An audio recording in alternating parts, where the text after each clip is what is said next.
Well, good afternoon, everyone. Welcome to the Environment and Sustainability Standing Committee.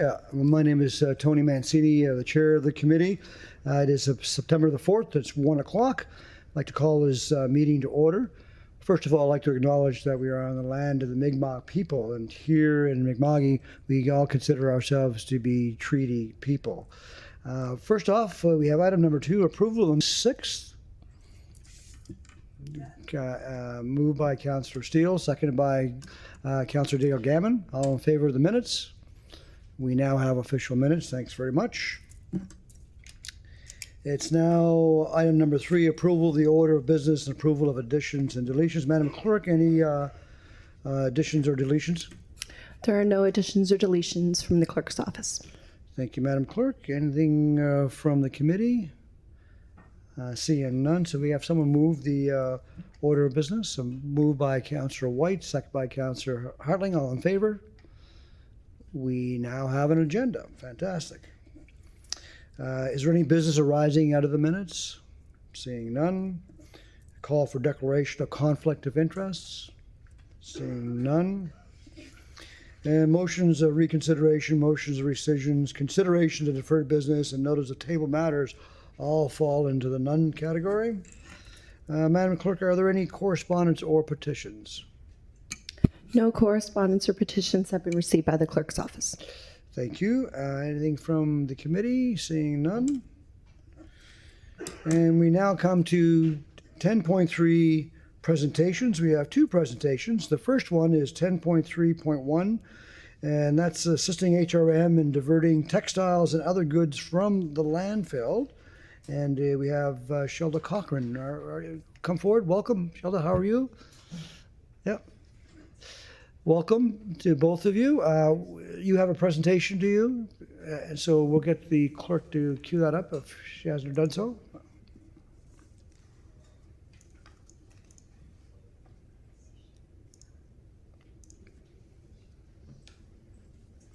Is that good? Okay. Perfect. So you have your presentation. So welcome to both of you. I'll get you again to introduce yourself and your colleague with you. You'll have 10 minutes. And at the end of the presentation, if the committee wishes, they can ask for questions of clarification. And so the floor is yours. Perfect. Thank you so much. As you said, I'm Shelda Cochran. I have my colleague Casey Spidel with me. And also in the audience with us this afternoon, I just want to point out we have the operations manager of our social enterprise, Kim Goodson, and the chair of our board of directors, Ryan Gilcash. And so they're here as support, and if anybody had questions of them, they're happy to answer. Essentially, so first of all, we want to say thank you for giving us the time today to address the committee and talk about the way our organization is helping to divert textiles and other household items from landfill, and the way that this social enterprise directly supports youth in HRM. We're Big Brothers Big Sisters of Greater Halifax is a registered charity. We exclusively serve youth in HRM, and we've been doing that for nearly 60 years. So in this time, we've facilitated life-changing mentoring relationships for thousands of young peoples. We do this through intentionally matching each youth with a carefully screened adult mentor. And each match is supported on an ongoing basis by our professional staff, whose job it is to ensure the very best possible outcome for those young people. We engage a network around each young person, what we call the power of 3, and that is where we, the organization, along with the volunteer and the family, work together to empower each youth to achieve their potential. And the youth that we face, or that we serve rather, face a variety of adversities. And those include financial, housing, and food insecurity, maybe an absent parent in the home, mental health struggles, or household dysfunction of some sort. But mentoring is a mitigating factor proven to help reverse the effects of these childhood adversities. And that's why we work so hard to deliver our programs to young people. So our theory of change is a nationally created roadmap that outlines how mentoring as an intervention leads to beneficial long-term outcomes for youth. These outcomes focus on 3 areas that have a powerful impact on how a young person develops into a healthy, resilient adult who can successfully contribute to their community. And these areas are social emotional competence, which includes improving social awareness and relationship skills and learning responsible decision making, which we all know is an important thing for young people to learn. Mental health and well-being through ensuring that youth have a sense of belonging, feel heard, and have a dependable network of caring adults around them. And educational engagement and employment readiness, including opportunities to attend events focused on learning and future readiness, allowing youth to see new possibilities for their futures. So as we improve the future outlook for young people in HRM, the ripple effect is felt all across the community. So from their families to their schools and to the neighborhood at large. So youth considered at risk of not fulfilling their potential see significant outcomes from our mentoring programs, which include things like better school achievement, improved mental health, greater confidence, a lower likelihood of having interaction with law enforcement, and an increased community connectedness, which is important to belonging and feeling a part of the greater community. A study by Boston Consulting a few years back determined that every $1 invested in Big Brothers Big Sisters programs has a return on investment of $18 to $23. That's because mentored youth grow up to be more successful adults, they participate in the workforce, i.e. pay more taxes, and are less likely to rely on government-provided supports and benefits, and they're way more likely to engage in community initiatives, and therefore they contribute to healthy community. So the big question is, why are we here? And how do we fund this important work that we're doing for young people in Greater Halifax? So we fundraise about 85% of our annual budget every single year. And we take great efforts to make sure that we've responsibly balanced those lines of revenue and to ensure that we have organizational stability. So one important revenue stream is our social enterprise, as it is a way for us to provide a valued service to the community, benefit to the city by keeping reusable items out of the landfill, and it's a way for us to earn income to support our programs. And maybe you've seen a person like this at your door. Our social enterprise, or Renew Crew as we call it, collects donations of reusable items which are sold to generate revenue, all of which is directed toward our charitable work. We collect donations directly from homes around HRM and through a network of outdoor and indoor donation bins. So right now I'm going to invite my colleague Casey Speidel, who's going to pick up he's the donation engagement coordinator for our social enterprise, and he's going to pick up the presentation and tell you a little bit more about the actual working of the social enterprise. Hi, thanks for having us again. Our social enterprise has been running for over 25 years, and we pride ourselves on being a local initiative. Everyone from our call center to our truck drivers are in Halifax and employed by Big Brothers Big Sisters. This hyper-local and charity-run aspect means we are nimble and can promptly respond to donor requests and effectively manage our bin locations. 100% of the net revenue from this initiative supports local families. Our donation bins have significant impact in the community. Economic, we provide local full-time jobs, we support other businesses and save HRM on tipping fees by keeping items out of curbside garbage. Environmental, Big Brothers Big Sisters diverts around 2 million pounds of items from landfill every year. Social, every donation bin brings in about $6,000 in revenue each year, which directly impacts local youth facing adversity. And we know from this committee's work and from the Divert Nova Scotia's landfill audit that many reusable items are still being sent to landfill. Over 18% of landfill content in our province is textiles.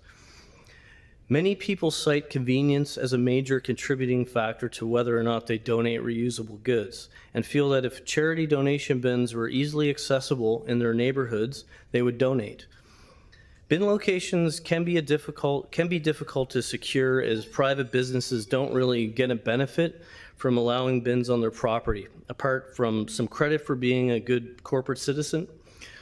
HRM, however, could benefit from more and accessible donation bins by seeing fewer textiles being sent to landfill. This is where your support can make a big impact. Other communities across Canada have set a precedent for increased accountability for donation bin operators, and our organization is supportive of this approach here in HRM. Requiring bin licensing or permits with low or no cost for charity-owned bins and creating a standard of practice for bin operators around collection, schedule, and contact would improve accountability and ensure cleanliness of bin sites. In addition to this, Halifax-supported marketing initiatives and collaborative digital campaigns would broaden the reach of the message about donating reusable items. Today, we are asking the Environment and Sustainability Standing Committee to move to allow the placement of clothing donation bins owned and operated by charities on municipal property. Expanding the number of donation bin sites will provide the convenience HRM residents are looking for to facilitate donating and therefore divert reusable items from landfill. Municipal sites like arenas and community centers are centrally located in neighborhoods and convenient and generally see high traffic. We have identified 5 locations in communities where we do not have enough bin coverage to act as a pilot for this initiative. Horizon Recreation Center, Captain William Spry Center, St. Margaret's Center, Gordon R. Snow Community Center, and Zatzman Sportsplex. Consequently, these are also locations where we have many youth on our program waiting list, so the bins would have a clear impact in these neighborhoods. We would strongly support implementing an agreement to specify conditions for placing a bin on these properties. We currently have our own standards of practice for managing our bin sites and promise the following to our host locations. We ensure high standards of tidiness at all time by collecting donations from the bins on a daily basis if needed. We will promptly remove any items from around our bin that are not suitable for donation. Our bins will always be managed by Big Brothers Big Sisters, ensuring the highest level of accountability. We will always ask permission before placing or moving a bin on a partner's property. Reducing textiles in landfill is an important outcome to our organization as we can turn those items into vital funding for our programs. We have capacity to grow our bin network in HRM, which will allow us to serve even more youth in our programs, and right now there are over 100 waiting. With the city's support to increase the number of donation bin locations, we can accomplish this and also change the lives of local youth in a positive way. As you can see from these thoughts from youth who benefited from our programs, the impact is tangible and important. From feeling valued and included in a family to improved mental health or having a person by your side helping you navigate extremely challenging circumstances, mentoring makes a difference. Thank you for your time today. If you have any questions, feel free. Well, thank you very much to both of you. And, you know, Big Brothers Big Sisters as a program has been a big part of our community for many, many years. And I thank you for all that work. Do we have any questions from the committee? Just looking here. Yes, there is. Councillor Daigle Gammon, you have the floor, ma'am. Thank you very much, Mr. Chair. And thank you for your presentation. So, social enterprise is near and dear to my heart, as some of you might know, having started the Social Enterprise Network of Nova Scotia. But there are so many organizations that are out there that are doing this kind of work in terms of social enterprise and textile diversion, all of that kind of stuff. So, and some of them have been doing it really, really well, and then some others, it's by proxy with another sort of higher level, I'm going to say through a third party, right? And sometimes that third party isn't always looking at the cleanliness, the standards that Big Brothers Big Sisters adhere to. So we see some of them like really well managed and some of them not so well managed. And so to give an exclusive right to one group to municipal parties, I think might be a little bit of an issue, but I'm not sure. And so there's a couple of things. And when I knew that you guys were coming and had read the stuff. So sometimes, you know, councillors will make a motion to say have a staff report. I don't feel confident to make a motion at this point, only because you want to make sure that whatever motion we make, it is specifically answering the need that you want to have in your presentation.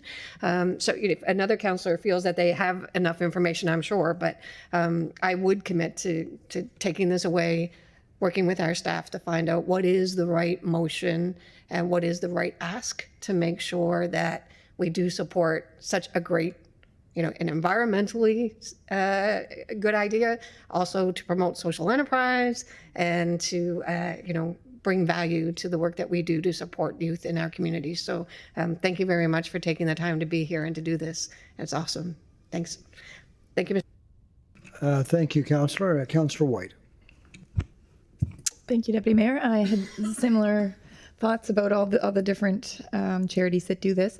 So I will ask my other question, which was about, I noted that in your presentations, or something I read, that 84% of people prefer the bin drop. Is that others prefer the pickup, or what are the options there? Yeah, for our organization, we're one of 2 charitable organizations that does a home pickup service. And so that's the other option. So a lot of people prefer that, I've cleaned out the closet, I want the stuff gone now. So they'll go and drop it in a bin. But other people find it convenient, especially if it's things in a box that won't necessarily go in a bin, that we would come to their house and pick it up. Yeah, so the 2. Thank you so much. Thank you, Councillor.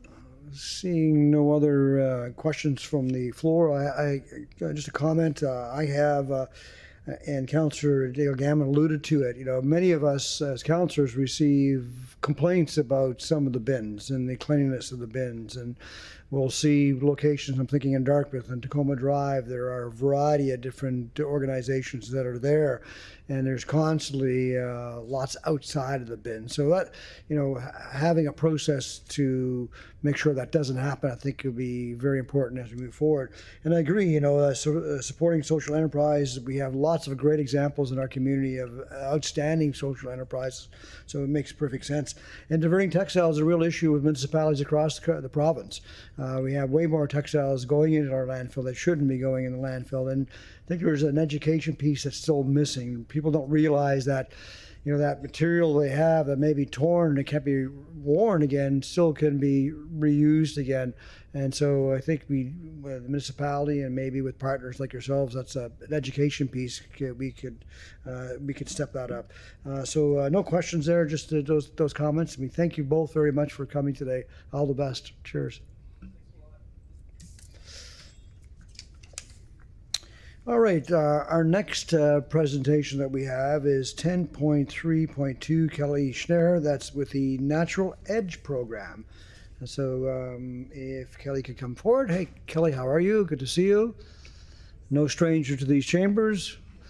Kelly, if you could just introduce yourself. You've got your slide deck being queued up. You have 10 minutes, and as you know, at the end of 10 minutes, the committee can ask you questions. So the floor is yours. Thank you so much, everyone, for welcoming me back to Chambers to deliver the Natural Edge program a little bit more in detail. My name is Kelly Schneer. I'm director of a small nonprofit called Reimagining Atlantic Harbors. And this year we've had a great opportunity to do a second step of the Love Your Lake program that we've been delivering for 5 years. So I just wanted to share that everyone has some information on their desk that includes pamphlets, habitat creation manual, and just to take a moment and reflect that while not all councillors have freshwater bodies in their district, their constituents 100% use freshwater bodies outside of your district, whether it's in the HRM or not. So we're all very much connected, and I'm here today to support you and to hopefully help you understand the importance of shorelines so that you can champion them for all of your constituents. So I really believe in the Natural Edge program, and some of the requests I have today include becoming a champion to your community, offering a letter of support for the Green Municipal Fund, as well as an Eco Action grant that can support more properties in 2026.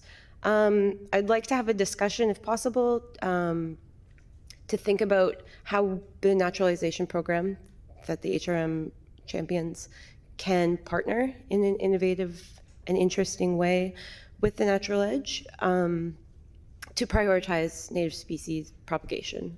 Another request, and this is slightly pie in the sky, but to think about vacant land that exists so that we can support the propagation of climate-ready, localized species to plant on properties and shorelines around the HRM. So basically, a land share agreement would be fantastic. And yeah, I'll leave it at that. So again, I'm provincial lead for the Love Your Lake program. I'm a delivery partner. And so over the past 5 years since the pandemic, we've assessed over 4,000 parcels and counting. The majority, 90% of them, are in the HRM. Some of the literature you have on your tables include the survey and the letter that go out to every property owner prior to the assessment. It's a value survey, and so that value survey is then assessed and supported in a report for the lake community the following year. And the Natural Edge is the action step to this education. So with the Natural Edge program, we've been lucky to receive the RBC Foundation funding to support tech and nature across Canada. With this funding, we have been able to design 7 gardens, supporting very unique, contextual, site-specific designs for property owners and managers. So this one I'm holding here is for Kinap Boat Club. And Sharon Jeffries was a fantastic resource in understanding on site. We talked about all the children that go there and enjoy Kinap for generations. We talked about places that they would like to stop children from going. And that includes maybe planting some rose bushes and raspberry canes to prevent thoroughfares. That's just an exciting thing to think about, having an edible shoreline for young people to investigate and learn more. So it's this relationship building with landowners that is a both residential and public interface. Interestingly enough, we can create demonstration sites, just like the naturalization program, to support propagation as well as education. So you might be asking, what is the Natural Edge? It really does support empowering Canadians to restore their shorelines using technology and native plant technology. This is done with native trees, shrubs, wildflowers, ground covers, grasses, all to support an ecosystem community that can flourish in the face of climate change. It really supports this community aspect too, that if there is shared land, shared shorelines, they're often neglected because of lack of leadership. So it can support that aspect as well. So here it is. There's an app. There's connection to relevant and important, easily sourced plants, and then a connection to the design conversation on the ground and approval of that design, and then Vavoom, transformed shoreline.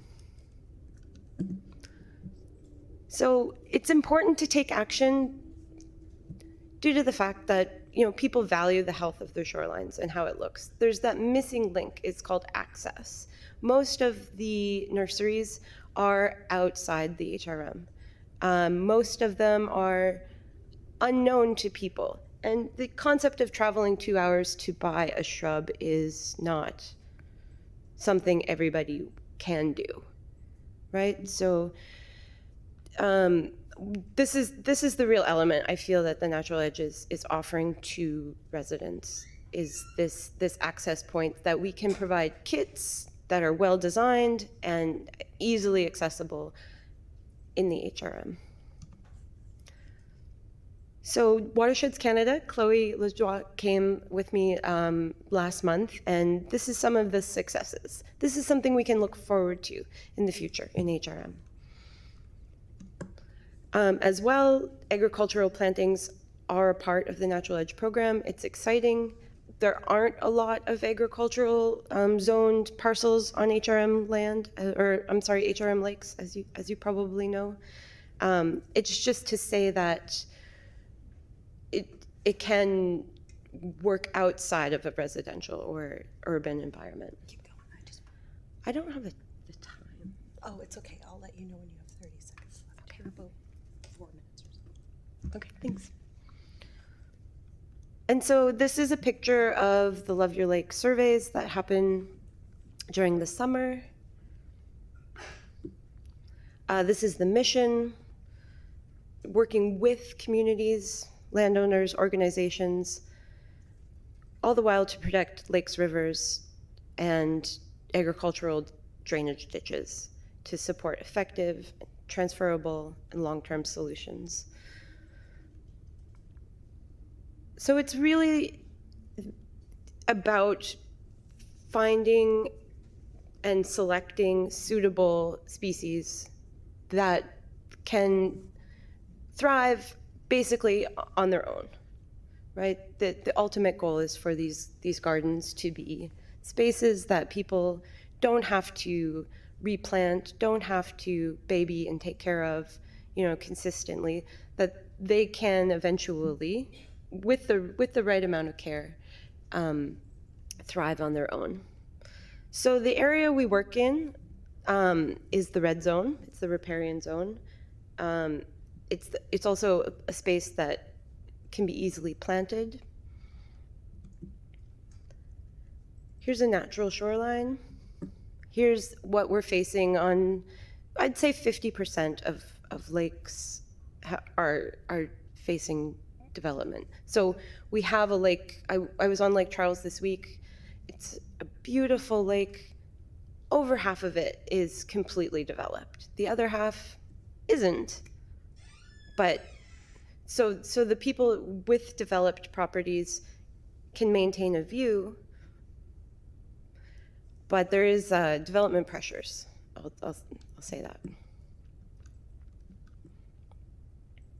Okay, so the habitat that's being created, we have to think 90% of aquatic wildlife species use these land-water interfaces for life itself.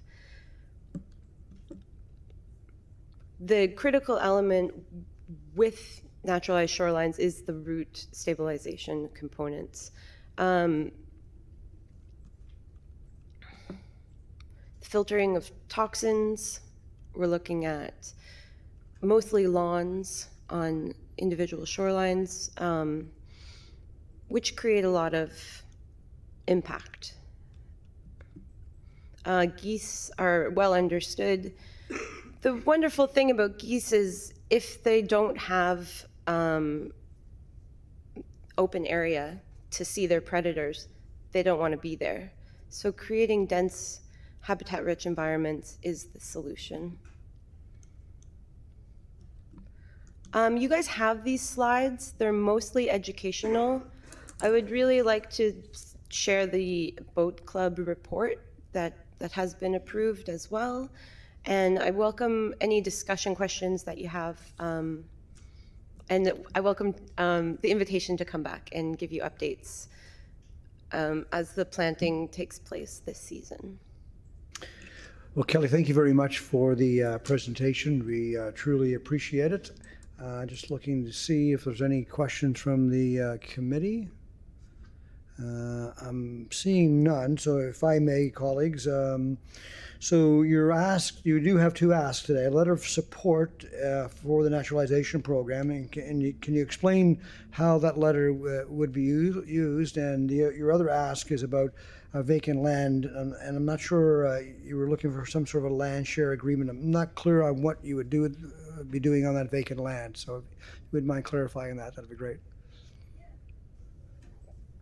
Thanks for that. The letter of support would be used in funding applications, such as the Green Municipal Fund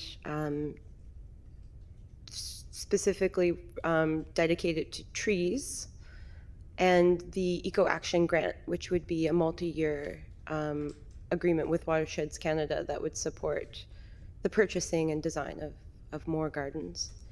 And so that's just, you know, a general letter, but also how it matches values associated with Green Network Plan, with Halifax. All of those elements would be fantastic. In terms of land, a vacant property near a water source that doesn't have plans to be developed in the future, low impact gardening would be the outcome. So thinking about planting dogwood species, willow, alder, that can be propagated just from cuttings to support the package that homeowners can receive of 50 species to naturalize their shorelines is what the use of that land would be. There would be zero harm to the land. I'm confident that the soil would be left in better condition than it was when it was found. And the ask is really just like an exploration of something similar to, I'm thinking what the Common Roots urban farms have done. Yeah. Thank you for that clarification. I mean, the committee can take that away and we can explore that further. I'm looking at my other colleague from Dartmouth here, and we talk about lakes. Most of our districts do have lakes in it, but definitely Dartmouth has. We are the city of lakes in Dartmouth, and very proud of our lakes, and we realize how precious they are. So this type of work is important. And you said the word geese, and so we have lots of conversations about geese, and they're a beautiful icon, but yet they do want that open space, and so we are struggling with that. So thanks very much. I do have one last question. I must ask it. You're probably aware of our regional plan that has been stopped by the province, and one of the areas in that regional plan that the province didn't like was the fact that we were requesting we increase the buffer, the setback on development around water courses, which include lakes, from 20 meters to 30 meters. So just your comments on that, I would be interested in hearing on. Yeah, in the slide deck for the presentation, there's a definition of the riparian zone, and the Loveyear Lake Protocol supports development within that 30-meter space. So all of the reports that homeowners receive talk about that 30-meter buffer as a influence on the water body that they live on. So I strongly, support the idea of 30 meters being enshrined. Yeah. Connections or any influence with our friends in the province, I encourage you to follow up on that exact item, and because it's extremely important to our water courses. So thank you very much for the presentation today. Truly appreciate it. Thank you so much. I'll make sure to CC you on the correspondence. Yep, absolutely. Yep, please do. Thank you. All right, so we now have public participation. That's with anybody that's in the gallery that wishes to come forward and speak to the committee. You can do so. You'll have 5 minutes, and I see no strangers to this committee. Howard, come on forward, sir. Anybody can speak. You do have 5 minutes. The clerk will let you know when your time is just about up. Welcome, sir. Good to see you. Introduce yourself for those that I can't imagine anyone not knowing you, but introduce yourself, and the floor is yours, sir. to you and all the committee. My name is Howard Epstein. I'm a homeowner and therefore a taxpayer, resident on the Halifax Peninsula, and a former member of this council. This is a personal presentation. I wanted to talk briefly about the proposed widening of Robie Street. This is something that's an issue that will be familiar, I think, to all members of this council. It's profoundly unpopular amongst all people who live nearby. There's a lot of dispute over this proposed widening. It's seen by the residents as poor transportation policy, poor housing policy, poor environmental policy, and a poor fiscal choice. But, you know, I'm not here today to reiterate or expand on those. I'm here only because there are two new points that have arisen since many of us in the neighborhood have made presentations or representations to councillors, and I want to speak about these two new things. One has to do with light rail. The other has to do with an Ontario court decision that came out at the end of July. Both of these have important implications, not just for this proposed widening of Robie Street, but in fact for land use planning in HRM generally. Let me talk first about light rail. As I understand it, word has now in fact reached a number of us that HRM is considering the possibility of light rail up and down Robie Street, continuing along out to Bedford. Now, if this is the case, then this represents a couple of things. One is it's a shifting rationale for why it is that there should be widening of these blocks of Robie Street. The original rationale that was stated was that the road had to be widened to accommodate dedicated bus lanes on either side because it's unsafe for pedestrians to have to wander out into the middle of the road in order to get on a bus. With light rail, you'd have one rail right up the middle of the road where pedestrians would have to wander out in order to get onto it. So this represents a shifting rationale, which I think bears some questioning by councillors vis-a-vis staff. But the other thing that you should bear in mind is that this is inherently impractical. Unless you're proposing to run it along the Bedford Highway, then if it requires some agreement with CN. In 1994, when I was first elected to council, I was on a committee to explore the possibility of CN's agreeing to run rail, share the rail lines. They were not interested. They've never been interested. If this is changed, then it should be stated publicly. It should also be stated as to what mechanism might be involved and what the likely cost is. So I think this is not something that should be kept somewhat private, but as I said, word seems to have gotten out that this is something that is being looked at. Also, as an adjunct point, whatever happened to using the rail cut, this would be worthwhile pursuing. Second point I want to raise with you is the question of a court case that was decided in Ontario on the 30th of July. It had to do with Cycling Toronto. Cycling Toronto challenged the province's law that would require the removal of bike lanes.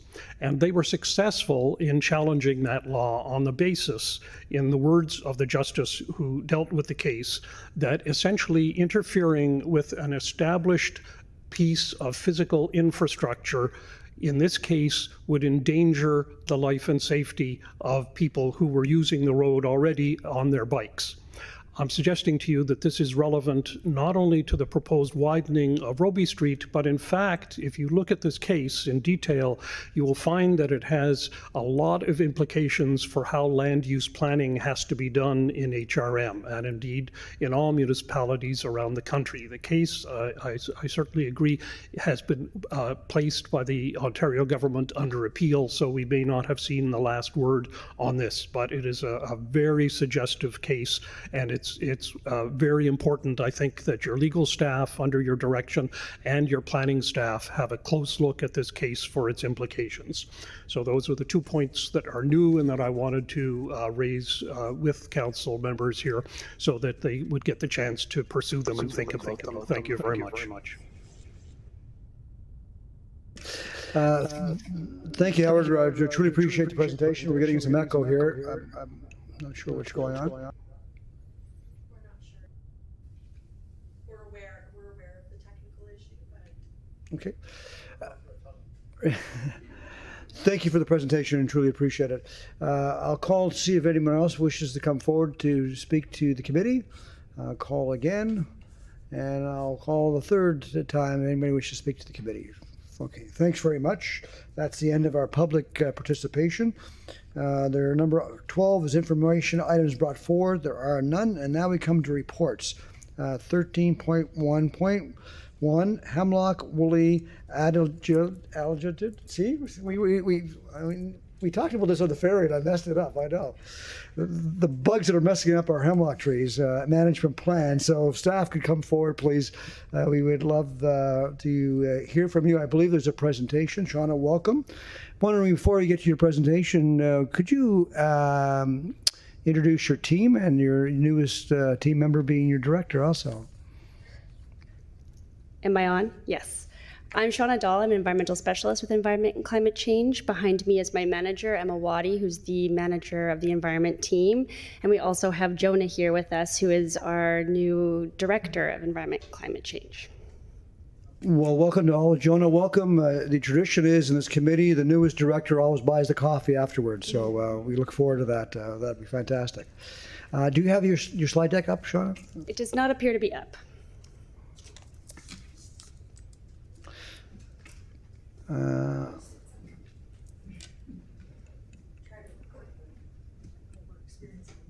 Yeah, so many things coming at you at once. Oh, sorry, I probably could have done this myself.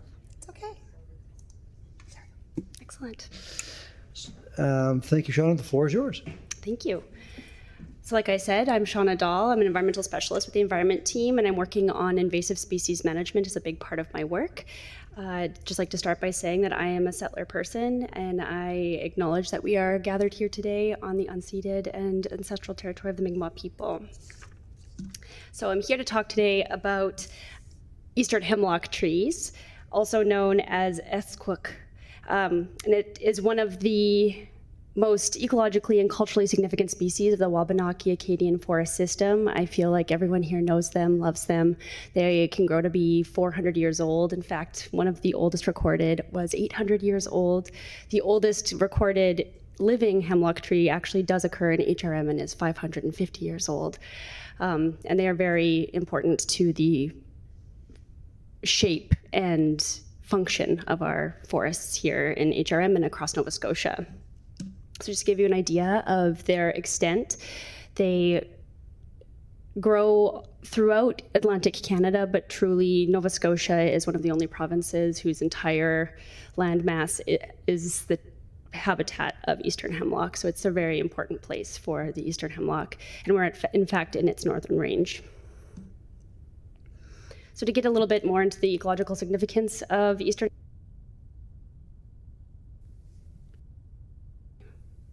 Yeah, okay. They are what we call a foundational species, which basically means that in addition to just being habitat providers and food providers for the ecosystem, they actually change the shape of the ecosystem around them. They often grow in riparian areas, which means along water bodies. So it's not just terrestrial ecosystems that depend on them for maintenance, but it's also aquatic habitats. So they provide very essential shade provisioning services. They keep water cool. They're important to species like salmon, which might not be a species that people necessarily associate with trees. Brook trout are also dependent on them, and there's a number of bird species in this range that exclusively depend on eastern hemlocks for their habitat.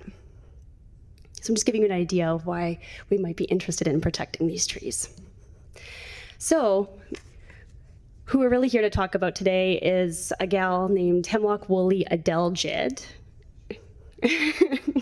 also known as HWA. So if you're not feeling confident in your ability to pronounce Adelgid, HWA will do just fine. This is a tiny insect from southern Japan. There are varying accounts of when it arrived here in North America. Some people say 1930, some people say 1950. It arrived first in Virginia, and it's since been marching its way slowly towards Nova Scotia. It's been here since about 2017. And just to give you an idea of how to detect woolly adelgid, it's most easily detected by these woolly egg sacs that you see in this picture. They're usually found on the underside of branches. They typically arrive at the top of the tree first. So if you're looking at a very tall hemlock, a nice little trick is to look around the base of that hemlock, look for some fallen branches, and oftentimes you'll find some egg sacs there. The reason we're so worried about hemlock woolly adelgid is once it arrives in a forest stand, it has the ability to kill 95% of hemlocks in that stand, and it can happen as quickly as 4 years from the time that the adelgid arrives. Sometimes it can take up to 15, but it's almost guaranteed that it will kill every hemlock in a stand once it arrives, which is pretty bananas considering this little pest is about the size of a sesame seed, and these are some of the biggest trees in our forests. So some of the reasons why HWA is so invasive is because they are able to asexually reproduce, which means they are all ladies and they just clone themselves. And a single bug can create a population of about 5,000 within a year. They have no predators here in Nova Scotia. Climate change is really facilitating their spread. Our colder winters used to be able to knock them back a little bit, but more and more as we're having these mild winters, that's not the case anymore. So we're not seeing the same population declines in the winter as we used to. And of course, human-aided spread is a big piece of this. They are really, really adept hitchhikers. So they will attach to people's hair, their clothes, and they can travel across the province that way. By themselves, they can only travel about 30 meters in their lifetime. Given that they're so small, and sometimes they travel on birds and on deer, but essentially it's us that is traveling them around, basically from Virginia to Nova Scotia. And so it's not just the fact that they're killing the hemlocks. The hemlocks dying have compounding consequences. So research is coming out that as hemlocks die, there are increased fire risks as these standing dead trees dry out. They tend to fall over more easily once they are dead, and so that can create a lot of wind throw. Sometimes you'll see increased flooding and erosion in areas where the hemlocks are dying. So it's not just the fact that we're losing these trees, it's that there's a lot of kind of knockdown effects that are going to be seen as a result of these trees declining. So just to give you an idea of the way that it's spread in Nova Scotia, like I said, it's been here since about 2017, and it's slowly been marching its way towards Halifax. It was first detected here in 2023 in Bedford. There's since been 2 additional detections. I think I've got, yeah. So it used to be in this leading edge zone where we were worried about hemlocks, but the leading edge has very rapidly come towards Halifax. So we have these 2 other detections. One is in Sandy Lake, and the other is now escaping me, but we did have a positive eDNA detection in Shuby Park, which I know is a concern, especially for the deputy mayor, but the eDNA detection has not actually been confirmed, so we don't know for sure that there is woolly adelgid in Shuby Park, but we can expect that it will be there in a couple of years if it's not there now. So essentially, we have 4 options for what to do about hemlock woolly adelgid. So this is really the meat and potatoes. So we have the option to do nothing. If we do nothing, that will be the cheapest upfront option. But of course, those trees will eventually die, and the cost per tree for treatment is a heck of a lot more affordable than the cost of removing all of those dead trees. So given that we know that these trees are going to fall victim to HWA, no treatment would not necessarily be a responsible option. Silviculture is essentially using tree thinning methodologies to try to increase the vigor of living hemlock trees. Some researchers showing that that might work to try to slow the spread of HWA and keep the trees that are remaining healthy. It's not really proven that that is really working, but you can do some silviculture methods to just help the trees to transition towards a new forest type for the stands where you're not treating all of the hemlock trees. So silviculture isn't necessarily a method of treatment on its own, but it's a really nice complement to other treatment types. And I know that our urban forestry team with our new urban forest management plan does have a greater focus on woodland areas in this new plan than they did before. So I think that this would be of some interest over time as the woolly adelgid makes its way through our ecosystems. Chemical or medicinal control is really our only treatment option right now. It's You can treat either through injection or through basal bark spray, which is I'll get into in the next slide. So I'll just say that for now for this. The last option is biocontrol, and that's something that we don't really have control over as a municipality, but it's something that's happening at a wider level. Some of you might have seen in the news last week that Dr. Kurt Hillier at Acadia University is starting a rearing lab for biocontrol agents that will hopefully facilitate the establishment of biocontrol much more quickly than it has been happening so far. We have colleagues in the Canadian Forest Service who've been doing an excellent job of gathering biocontrol agents from BC and bringing them back here over the last few years, but that's typically only 1,000 or so predators at a time. So it's a slow establishment process. Even with Dr. Kirk Hillier's lab in place, it's likely that biocontrol will take 10 to 20 years to really establish. So really the chemical control is what we have in our arsenal right now to facilitate the protection of hemlocks in the short term while we wait for biocontrol to be a more effective methodology for protecting hemlocks. So this is kind of an overview of the two options for basal bark spray and injection. For those of you who looked into the plan, I thank you. I know that it is a hulking document. It's my magnum opus. So you didn't get through it, no pressure. So this really summarizes what I put in there. The injection is really what we recommend. On my next, later slide, you're going to see the extent of, well, why don't I just go there now quickly. So you see in the green and to the red where the hemlocks exist in HRM. You can see that we don't have a ton of hemlocks compared to other counties in Nova Scotia. And it's hard to see, I know this map is quite small, but where we have jurisdiction to treat is obviously in parks and open spaces. So we don't have a whole ton of hemlocks to treat, but we have enough that we need to do something about it. So I just wanted to show you this quickly, because with the injection-based system, it's a treatment option we can use in parks safely without having to close the park for 24 hours.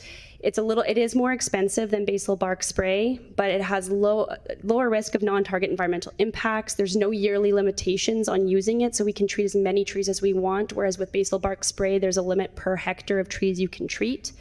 You can use injection near water bodies. With basal bark spray, you have to have at least a 7-meter buffer from the waterway. There's more flexibility with weather constraints with injection. There's less risk of heat-related illness, which comes up quite a bit for people who are packing those big backpack sprayers around on hot weather days. And another big piece of this is what we hope is that we can do a volunteer injection-based system. Not necessarily all volunteers all the time. We might have contractors helping, we might have staff helping with the treatment, but volunteers have been shown to be really effective in facilitating this kind of treatment program. The Medway Community Forest Cooperative in Caledonia has been doing it successfully for years, and Kentville has also shown that volunteer power can really make a huge difference to these programs.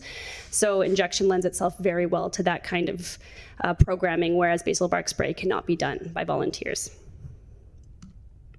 So Halifax's Hemlock Protection Program, what is it? An injection-based treatment program powered by HRM staff, contractors, and volunteers, who I like to call hemlock healers. The province likes to call theirs the strike team, but in an Indigenous consultation that I hosted, I got feedback that strike team felt kind of violent, whereas hemlock healers feels like we're facilitating conservation. So that's something I like better. And the purpose is to protect the eastern hemlocks growing on municipally owned and managed lands from HWA until such a point when biocontrol is established enough to keep HWA populations in check. And that's an important piece. Once the biocontrol is established, it's not necessarily going to take HWA away. It will always be here, but it will create a balance so that the HWA doesn't kill all of our hemlocks. So we already went through this a little bit. So we hope to support the public with the protection of hemlock through outreach and volunteer opportunities. And one of the other big things is we want to provide landowners with information on available options to manage HWA, because of course we can't do these things on private property, and most of the hemlock that occurs in HRM is not on publicly owned land. So we want to call those landowners in so that they know what they can do on their own properties. And I just wanted to highlight that this really aligns very well with our existing plans and policies, especially Halifax. There's a lot of action items in Halifax around restoration and environmental protection. It aligns well with the Urban Forest Management Plan. I've been working very closely with their Urban Forest team on the development of this, as well as the Halifax Green Network Plan. And of course, the Integrated Pest Management Guidelines guided all of the decision-making outlined in the plan. So that's everything from me. Thank you for listening, and I'm happy to take your questions. Sean, thank you very much for not only the presentation, the work and the report. Very well done. Excellent work. Councillor Austin, you're first on the floor. Would you mind putting a motion on the floor, and then you can ask your questions. Thank you. Thank you, Mr. Chair. Only first since Catherine Morris isn't here. I know this is hers.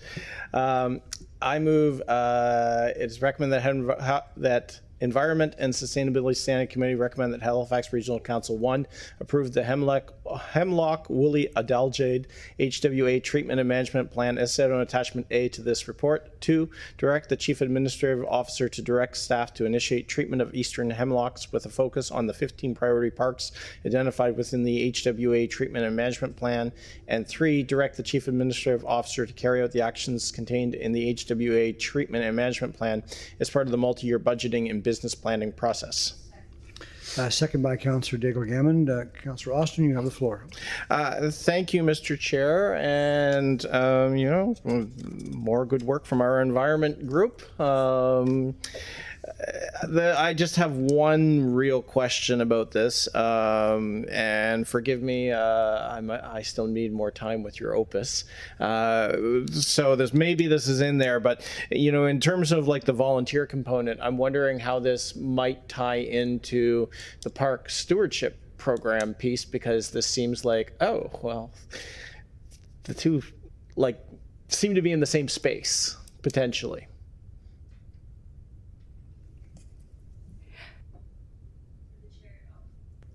Through the chair to the councillor, I completely agree. I've been talking with Parks a little bit about how we can bring the invasive species file into the park stewardship strategy, and we have some plans brewing about how we can do a kind of a training program to get people tuned up to the kinds of methods we use to remove invasive species, not just HWA, but things like goutweed and knotweed and Japanese beetle, and have park stewards built from that kind of training program. So it's something where I'm personally very excited about. So I agree that there's really good opportunity there. Excellent. I suspect we will not lack for volunteers interested in going saving the trees in Hemlock Ravine Park, for example. Thank you. Thank you, Councillor. Councillor Daigle Gammon. Thank you, Mr. Chair. Thank you so much for the presentation. It really timely for me. On the weekend, I was with a resident in District 1, has 19 acres, and has probably more rhodos and trees than the commons or the. So it's really interesting. Or not the commons. Yeah, sorry. Pardon? Spring Garden. The gardens. Yeah, public gardens. Don't know what happened to my brain there.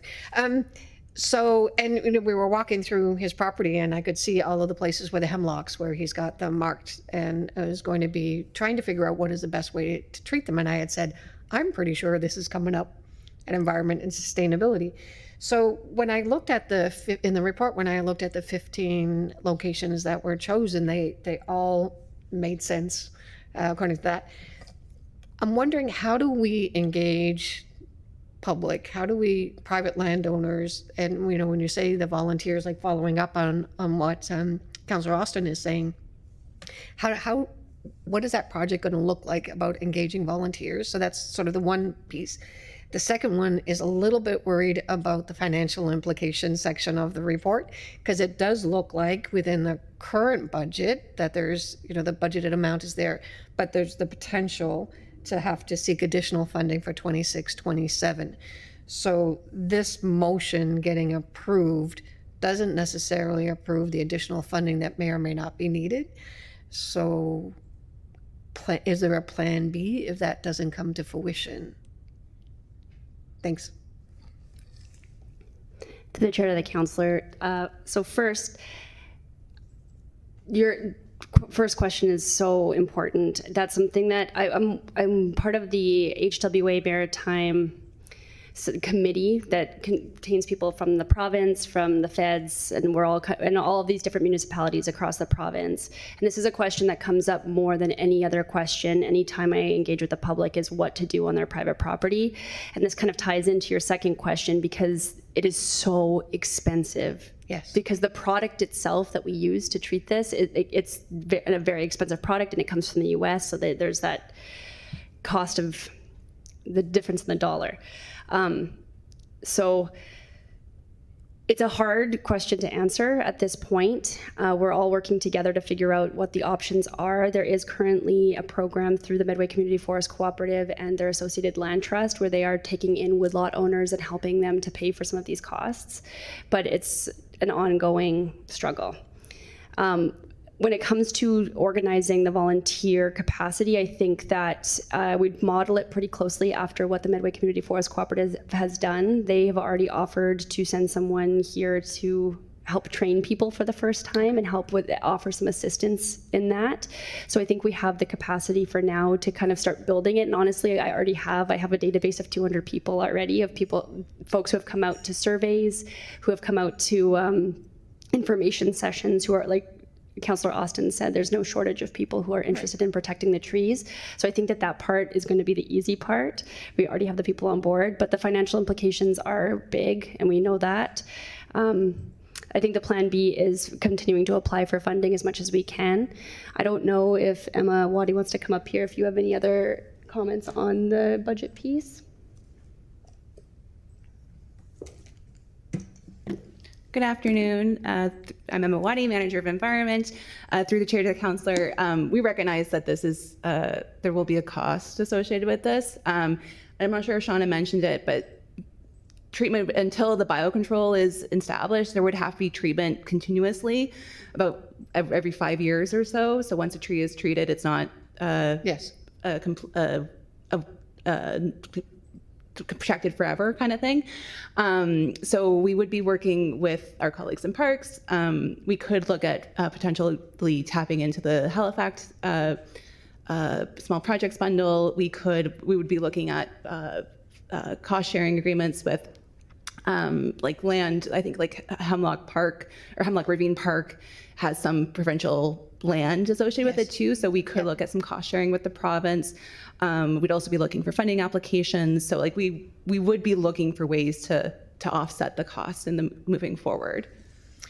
Great, thank you. So is that additional information about where you're going to look at, is that going to be part of, if this goes back to, recommending to regional council, then that will be part of where is the other places that we're looking at funding then?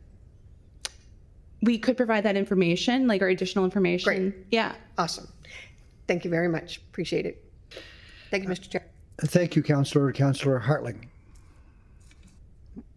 Thank you very much, Deputy Mayor. Thank you so much for the presentation. My question is, how were these parks prioritized? I noticed the Mainland Common is not there, the Western Common is not there. There's a bunch of parks that are not included. So I'm just wondering if we could get a little bit more feedback around how were these parks targeted, and is there an opportunity to think about it more across HRM? And I have a follow-up after. Yeah, totally.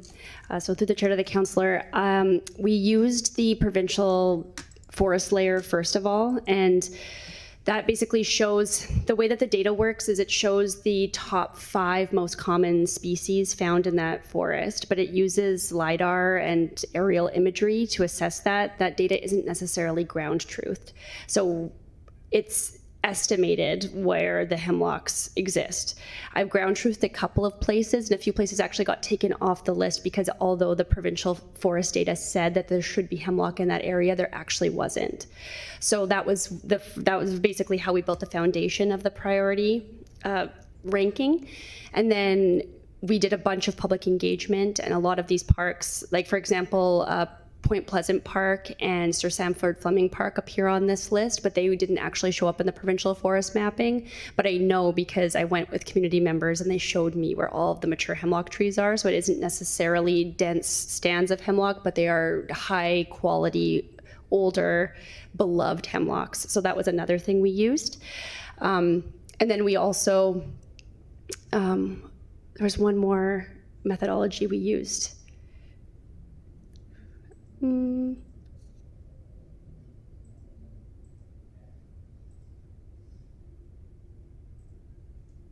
What was the other one? Anyways, we used a couple of different data layers and we worked with our environmental planner to decide these places. But the bottom line is there's about 70 parks on the list from the provincial forest layer that have a range of hectarage of hemlocks, like all the way down to 0.01 hectares of hemlock, all the way up to hundreds of hectares of hemlock, which is in Sandy Lake Park, which is why it ranked so highly. But I put in the management plan that these 15 priority parks we assume are going to be the highest priority, but once we get on the ground and start treating, there's a possibility that other parks will start to come into play. And so the list might change. If the density is lower in a park than we think that we anticipated it would be, we will shift to use the amount of product and the amount of capacity we have to treat in other areas. So to answer your question, absolutely, there's still flexibility in this list to be able to add more places. And I think that as we roll out this plan, we need to do more public engagement. We have to keep people involved in this because obviously we're proposing using pesticide in parks. So we're going to have to keep talking to people and keep getting feedback. And one of the best ways to know for sure if hemlocks are on the ground is if people report them to us. So community feedback is going to be big in letting us know where there's hemlocks. Do you have an avenue for that kind of feedback? Like I'm thinking of Five Bridges Wilderness Area, for example. I know that they are actively, looking at this issue as well. So is there an opportunity for them to feedback that information to you? What does that feedback look like? So I'm just writing it down, that name.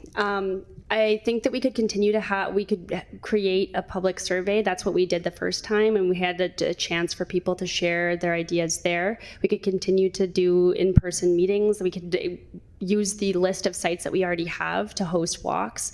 I think there's a lot of different ways that we could use to reach out to people and gather that feedback from them. And I just remembered what the other way that we chose parks was, and it was that we actually talked to the parks department and got their feedback on where they have been seeing hemlocks, obviously. So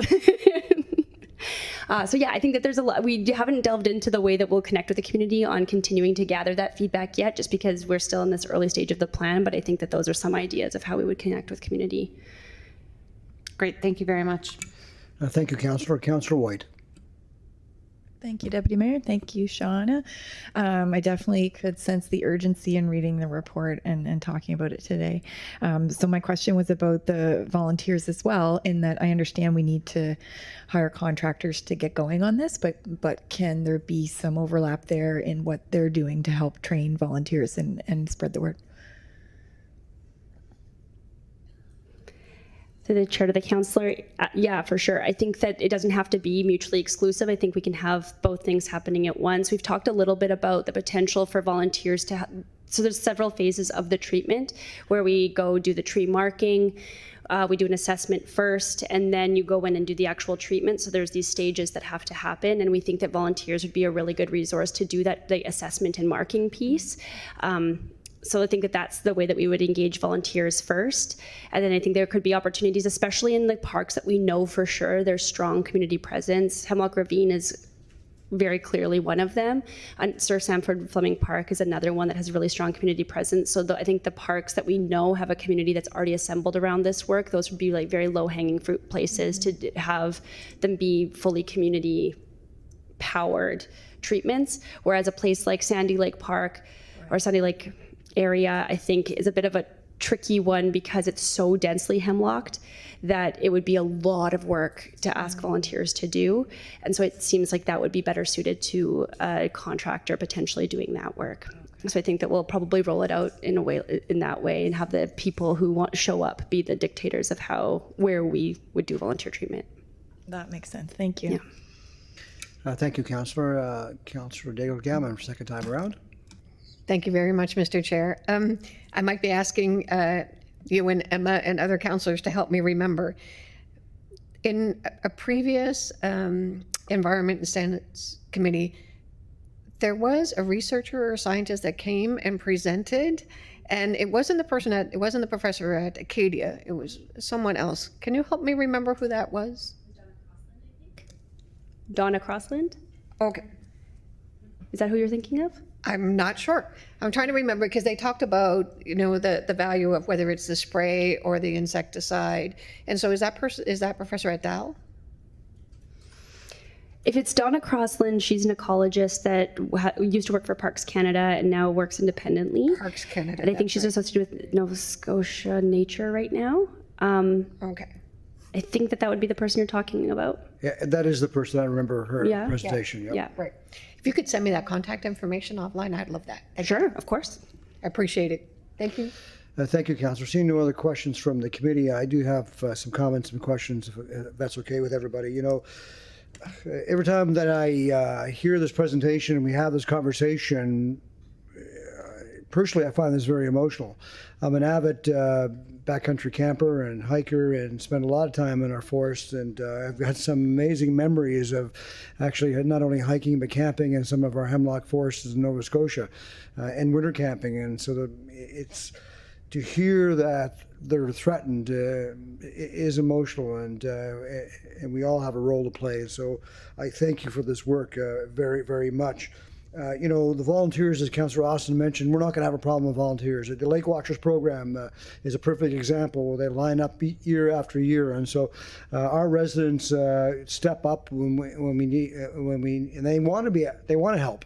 So there will not be any problem for getting volunteers. And then, I think the question that Councillor David Gammon asked about someone asked about promoting it to private landowners. That's not going to be a problem if we move forward with this program. The word will get out. I think we as councillors can definitely assist with that promotion. So my questions are two. Emma, you talked about the grants programs. I guess, are there federal grants that are available for private landowners and for municipalities? And the second question is, the province, it's on their radar with their strike team, but how much of a priority is it for the province? Is it high on their list?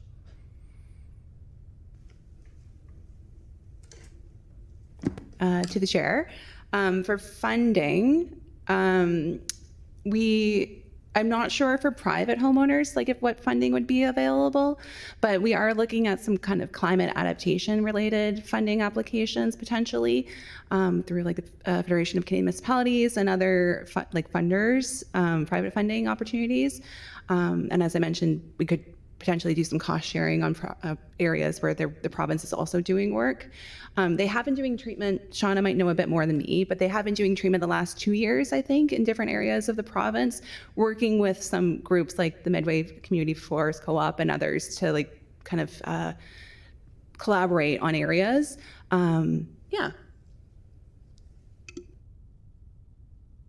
The button? Oh, I didn't know I could make it happen myself. To the chair. The province is making it a priority. They have been granted quite a bit of money to make it a priority, and they've been doing quite well. And every year over year, they've been treating more and more trees. They're obviously focused on protecting protected areas. So they have treated in Oakfield Park. So we have had some treatment already happen in Halifax because that was where a positive detection was here already. So I would say it's quite a high priority, and they have been very, very supportive of us. I've learned a lot. I've worked with the province quite a bit over the last year and a half to develop this plan. A lot of what's in this plan is very much in alignment with what the province has been doing. Glad to hear that it's a priority for them. And on the federal side, I think you folks might know somebody that's now with the federal government who has same passion as many of us that might assist on making it a priority too. So thank you very much for that presentation. Not seeing any other questions. The committee, what is your wish? The question is called for, so we'll now vote for the motion that is on the floor. All those in favor signify by saying aye. Anyone opposed? That motion is carried. To both of you, thank you very much. Jonah, this is an example of your team. It's a pretty impressive team. So we wish you all the best. I actually spoke to Minister Hallman about you, and I said, "What's the deal on this guy?" And he gave me a double thumbs up. So we look forward to your work on this with this team. Thank you very much. Let's see here, folks. Now to wind down, there are no motions. There's no in camera. Madam Clerk, there's no added items. Is that correct? No added items. Any notice of motions? Seeing none, the date of the next meeting is October the 2nd, 2025. Someone like to move for adjournment? So moved by Councillor Hartling. Thanks very much, and thank you for everybody who presented today also. Appreciate it. Thank you.